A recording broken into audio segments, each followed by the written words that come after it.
Hello, as we come now to the sixth week of the Easter season, and our readings for this time are first from the Acts of the Apostles, chapter 15, verses 1 and 2, and then verses 22 through 29. From the book of Revelation, chapter 21, verses 10 through 14, and then verses 22 through 23. And finally, from the Gospel of John, chapter 14, verses 23 through 29. I'd like to begin this time by looking at the story that's found in the book of Acts. As you know, the Acts of the Apostles is a work attributed to the author of the third Gospel, Luke, considered to be the complementary work, as we have seen, and tells the story of the development of the Christian communities immediately after the ascension of Jesus into heaven. The opening 8 chapters of Acts take place in the city of Jerusalem, because the writer Luke sees that as the center to which Jesus' life had begun. He had been presented, you remember, very early on after his birth in the temple. It had been in the temple area that he had taught. It had been in the temple area where he had been later on, of course, would be arrested. And the good news of his resurrection took place. But as the work of the Acts continues, the spread of the Christian message takes place primarily through Jewish teachers, Jewish believers, among them, of course, the most important being Peter. Now, when we come to chapter 15, which is often considered to be the turning point in the Christian church, we hear a story, and we're going to hear part of it, that is the section offered for our consideration this week. But remember always, we're looking here a little bit at the larger works of these scriptural traditions, not simply the little section that is offered for our consideration, because some of this background, I suggest, is important for understanding what happens here. One of the concerns of the Jerusalem community, who were basically Christian Jews, was that there was news that Paul, or still called in some quarters Saul, had begun of inviting to the family of faith Gentiles, that is, those who were non-Jews. But their concern would be that when Paul invited these outsiders, some of them belonged to a category known as the God-fearers. Remember, these were people who were thinking about fundamentally becoming Jews, but now, in light of the stories about Jesus, had decided to join the experience of the Christian community, but were what would be considered outsiders, Gentiles. But then there were other Gentiles who simply were intrigued by the Christian message. Now, much of this takes place in the city of Antioch in Syria.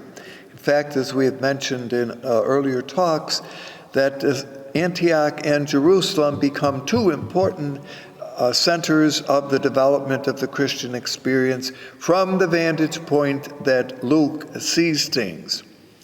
Now, one of the chief teachers of the Christian community at Antioch was a man named Barnabas. Barnabas was also well known up in Jerusalem, and it had been Barnabas who, as the message in Antioch was growing, invited Paul, who earlier on in the Acts had received the call from God, famous story of his being struck by lightning on the way to Damascus, had returned to his hometown. But now Barnabas calls Paul down to Antioch, and along with others, there are some names given, begin to tell the story of the Christian experience. But this issue of bringing in, as Paul was being accused, of bringing outsiders, that is Gentiles, in without their having to go through the process of becoming a Jew was of concern.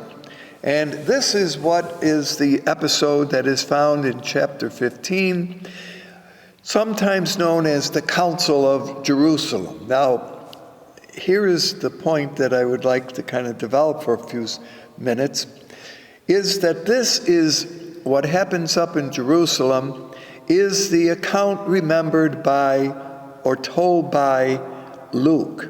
Now, by the time he tells this story, as you know, the Acts written somewhere in the middle of the 80s, both Peter, Paul, and many of the other apostles have already gone home to God, have already died. And so he is able to put things into a different perspective, particularly from how the Christian community was developing in the 80s. So, as it is pictured, Paul and Barnabas go up to Jerusalem to explain what they are doing. The leaders of the Jewish community Jewish community here, when I say this, are Christian Jews, have gathered together, listened to what Paul, who's kind of is the spokesperson here, and Barnabas has been doing, and makes the case. And this so-called council has certain voices. You have the voice of Peter, who recalls an event that had happened in his own experience, where he had been invited by a Roman centurion, Cornelius, into his house, where the Spirit of God had come upon the group of the family of Cornelius gathered, and they had all become Christians, and Peter is pictured as the first really here to invite Gentiles into the Christian experience. So Peter is given his opportunity to tell the people in Jerusalem what happens. This is followed by Paul and Barnabas giving their account of how wonderful things are going down at Antioch. And finally, you have James. Now, James here, as we have mentioned, most likely was a relative of Jesus and is the leader of the Christian church in Jerusalem. James has a more, shall we say, traditional viewpoint, who believes, now what's the whole issue that they are talking about here is the two things. One, the rite of circumcision, which is very important to become a member of the Hebrew community. And Paul has not seen this as important. However, James does, and so do many of the Jerusalem Christians, believe that this is the case, along with accepting and carrying out certain of the rituals or rites of Judaism, which basically often had to do with certain foods not being eaten. Now, as the story is told by Luke, keep in mind that Luke here, also in presenting the story of Christianity, is the great reconciler. He always wants to present that even though you had strong personalities like James, like Peter, like Paul, there was a way in which they kind of eventually could all work together. This kind of reconciling, healing way of doing things would be important for Christians to recognize as the story of faith continued.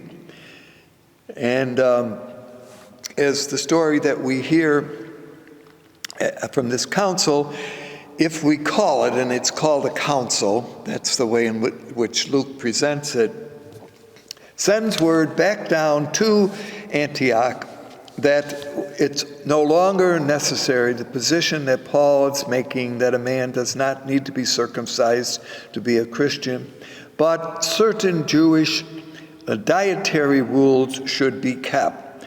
That is, they should not eat meat that was sacrificed to idols. They should not take blood that had come from those offerings. That they should not eat any animal that was strangled. Again, these are all dietary rules that the Hebrew community believed, and that fourthly, there should be no illicit sexual relationships. Now basically, in the translation of this little term is interesting, seem to be unlawful marriages. And what that meant, looking at the book of Leviticus, one of the important books from which these traditions are taken, argued against close degrees of kinship in terms of marriage. So when they talked about unlawful, it was they didn't want family marriages to be so very close. Now, what is the conclusion is that this letter was sent, everybody went home kind of, well, not happy, but certainly reconciled. However, that is Luke's interpretation of this event that happened here. We have another story which is basically found in the writings of Paul, particularly in his letter to the Galatians. Now, Paul's letter to the Galatians is written sometime in the 50s of the Common Time. So keep in mind, Luke's work in the 80s, Paul's advice to the Galatians is in the 50s. And in this letter, Paul is very critical of the fact that there are some who are coming. We call them Judaizers. They may well have been representatives coming from Jerusalem who object to what Paul is doing in the Galatian communities, namely that he is welcoming into the community men, women, well, children too, but who need not be circumcised and who need not follow all these dietary rules. So Paul presents a very different picture in the Galatian works than in the Acts. Now, you have to smile a little bit, who do we believe? Paul argues later on in Antioch, Paul goes back and forth here on this, with Peter, and accuses Peter of siding with those up in Jerusalem rather than siding with the Christians in Antioch. As we mentioned last time, Antioch was a very important trade city and one of the perhaps most important centers of Christian development in the early church. So Paul presents an extremely different viewpoint. And his viewpoint is, this is the way I did it, this is the way I told that I'm doing it, and they up in Jerusalem, well, they agreed. It wasn't a kind of, let's see if we can get together and work out a happy solution, but my way, is Paul's viewpoint, is the right way to do this. So this clash between Peter and Paul also finds Barnabas siding with Peter. And so what we notice as we take this whole larger issue, which could have, at least from one viewpoint, caused great harm in the development of the Christian experience over the question of circumcision, was one in which some of the chief leaders also struggled to find what was the right way, what would be the careful way to do it. And Paul says, when I told them what I was doing up in Jerusalem, they all agreed because I said that I will always keep their concern about care for the poor first in what I'm doing. And when one reads through Paul's letters, one finds often that that's his concern, taking care of the poor. Interestingly, in the Acts of the Apostles, there is no mention of taking care of the poor as part of the conditions for accepting in Antioch what was going on there. So you see, my point of developing this a little bit is sometimes we think that everything was kind of copacetic as the Christian community developed. And it is Luke's, that is Acts' viewpoint, that although there were differences, they could be healed over, and in the end, everyone could get along with one another. And one finds, we've seen this earlier already, that Luke presents communities where everybody does everything together, shares things, nobody goes away hungry or without what they need. That is the model, that is the vision that Acts presents, and that, of course, is the reading that we hear this time. But I did want to kind of develop a little bit the idea or the understanding that maybe it wasn't quite so simple as this, and that Paul, whose letters we are indebted to for telling us his teachings and what is going on in some of the communities that we are looking at, may also have pointed out that the issue of circumcision was an issue in the churches of Jerusalem, Antioch, Cilicia, from which Paul came, Tarsus also. Maybe it was not going to be an issue as Paul brings the message westward to Greece and then ultimately over to Rome. So we don't hear that argument going on in those letters or in those circumstances.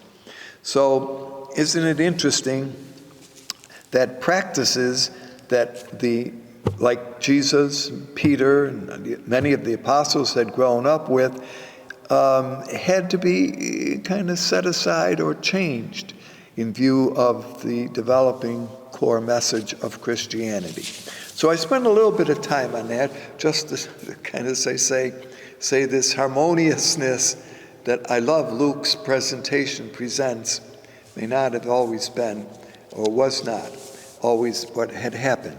Who has all of the facts accurately presented? Well, I don't know. You think about it, Paul would probably be a bit prejudiced to his own viewpoint and may have made his case a little stronger, as if, well, when I say it, they all agreed, kind of thing. Okay. Take that for what it may be. When we come to the gospel this time, it is chapter 14. Again, one of the sections of Jesus at the supper.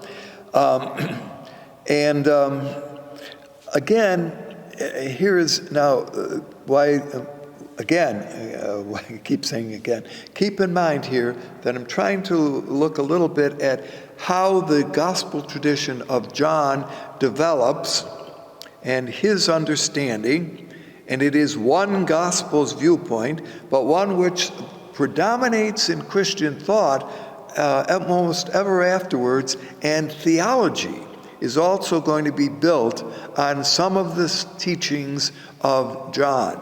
So let us perhaps keep that in mind. Also, we ought to keep in mind the late writing of this particular gospel, as we've mentioned a number of times, sometimes in the 90s. By this time, and here is where I'm going to kind of go for a moment. By this time, almost all of the apostles have died. Certainly they are no longer present within the Christian church. And it will also be that the mention of the apostle or disciple whom Jesus loved also by this time had also died.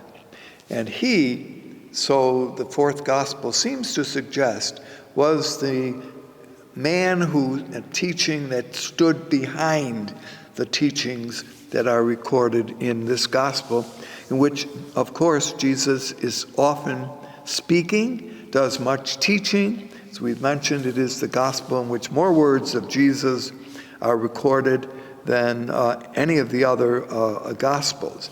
Now, why do I say all of this? Because by this time, that is, by the time that this gospel is written, the city of Jerusalem has been destroyed. That was in the year 70. Any leadership there, at least Jewish leadership, had changed by the time that this gospel is written. The primary teachers in Judaism turned out to be the group known as the Pharisees, and we find often in this gospel the Pharisees as coming under kind of discussion and attack on the part of Jesus. The beloved disciple has died. What should they do? How should they continue? Because many of the early Christians, and we have pretty strong suspicions that this was the case, thought that Jesus' coming again in glory was imminent. would happen shortly. Now, by the time this gospel is written, Jesus has not come again. A concern is, how is this presence of Jesus going to be experienced? And it's in this situation that we hear the words today for the first time, and we will be taking little sections of John's Gospel over the next couple weeks as we move toward the remembrance of the great event of Pentecost, is that Jesus says that I will send, the Father will send, the Father and I will send one who will represent me and keep me alive in your presence. Excuse me. And that would be, and here the word is used, a paraclete, or a counselor, or an advocate. Now, different translations, and this is where this term comes in, and what have I not said, and what you're waiting to hear, is that this advocate is the Spirit, Holy Spirit, the Spirit of God. Now, it's difficult, and theologically, this whole section now will be developed by the early Christian church to help us in our belief in understanding the reality of the divine God in terms of the Trinity, Father, Son, and Holy Spirit. Whether or not, and I know we have to be a little careful here, and we need to pay attention to the theological tradition that is developed by our faith in the 3rd, 4th centuries by the time of the Great Council at Nicaea, and later on councils support the understanding that our belief is in Father, Son, and Holy Spirit. Whether or not, and here would just be a little concern, that is exactly what the 4th gospel writer has in mind, one might at least take a moment and look at. What does Jesus say? I will be present with you. So is the Holy Spirit, is the counselor unique, or is it a way in which the risen Jesus will, in a certain way, be the guide and support of the Christian community now that all those other things we've mentioned before no longer exist? And so it seems that the role of the Spirit here has 3 functions or 3 activities. It is to continue the presence of Jesus on earth after Jesus' departure into heaven. Secondly, it is truth-telling Spirit who testifies on behalf of Jesus and in defense of him. It affirms that Jesus was not a shameful failure, but rather was the beloved of God, a faithful and dutiful son. And third, the Spirit reminds the listener of the things that Jesus said and reveals things that Jesus was unable to convey.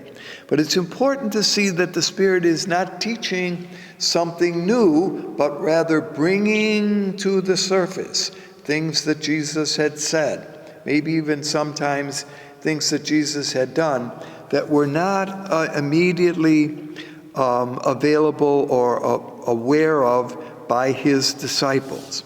So you see, the Spirit, the Paraclete, will guide and help believers. So who is this? How do we understand this? See, we're going to understand it as part of, is Jesus the Paraclete? So if you read the first letter of John, chapter 2, verse 1, that's what it says. But in John's Gospel, in chapter 16, verse 7, speaks of the Holy Spirit as this kind of uniqueness coming in a certain way from the Father and the Son. What is the role of the paraclete if we translate it as an advocate. Well, an advocate usually has legal connotations and is one who stands by the side of the defendant. I suppose one has seen enough court scenes today to see that's what the defense attorney does, that the one accused of something has the defense attorney who speaks on his behalf and who makes the case for his innocence, usually. And in that sense, he's a counselor, he's a comforter, so this whole different image of the Spirit. So there's a certain ambiguity here is what I'm suggesting, but it's important to keep our church teaching, and this would be a Christian teaching, in mind. We will hear more of this over the next couple weeks, but concluding here that Jesus says, the Father, or the Gospel writer says, the Father and the Son will make their dwelling in the person, combines divine indwelling. This is, to be honest with you, one of the most extraordinary statements in this eternal gospel.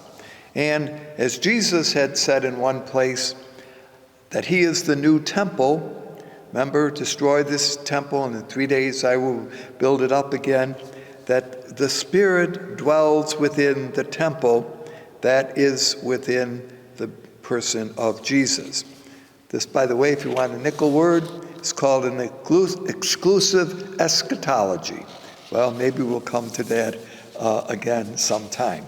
Just a very quick conclusion with a reminder about the reading from Revelation. Speaks this time in chapter 21, again, of a new Jerusalem, a city so big and so large that you need a huge mountain for it to be built on. The number 12 will appear in this little account. Keep in mind, 12 is a very important number in the, in the world. There are 12 months of the year. There are 12 astrological points of the zodiac. There are 12 tribes. There are 12 apostles. In this city, there are 12 gates, 3 equally on every side. But then again, in this city, there really won't be any gates. Why? Because there's no temple. Why do you need gates? Because you put gates around the city to keep people out at who you don't want at night. But in this city, there will only be light, so there will be no night, so you don't need any gates. So the whole kind of image here runs you around in wonderful directions. There are 4 directions. Keep in mind, east, south, west, and north. I think we all know that. And that it is God's honor in this new city, this wonderful new city, that will kind of bring the light and shine on all goodness. In conclusion, this new Jerusalem that is pictured in the book of Revelation is found in an Old Testament or Hebrew book of Ezekiel. And he has a vision of a new temple. Go to chapter 40, if you want, of Ezekiel, and see that there is here now, interestingly, a connection between the book of Revelation and some of the literature and thinking that emerges out of the Hebrew Bible. So anyway, won't this be a wonderful city, so big, so large, that you're going to need mountains for mountains? Now, and how does he picture it? If you're good at geography, from one mountain at the farthest end of the earth to the other mountain at the other end of the earth. And so it will be this huge, wonderful city in which everyone will be also invited. And as I pointed out, there is in this new city no temple, because God is the source of light, the source of strength. And of course, what is not mentioned in the reading we hear here is that Jesus, the Lamb, who is victorious over sin and death. Remember, the picture of the Lamb that you see is the Lamb slaughtered, yes, but standing with the sign of victory in his hand. Well, this week we have a number of things to consider. May that reconciling gift of God's peace, of the Lord's peace, and Jesus says, I give you a peace, not as the world gives, but that I give. What's the difference here?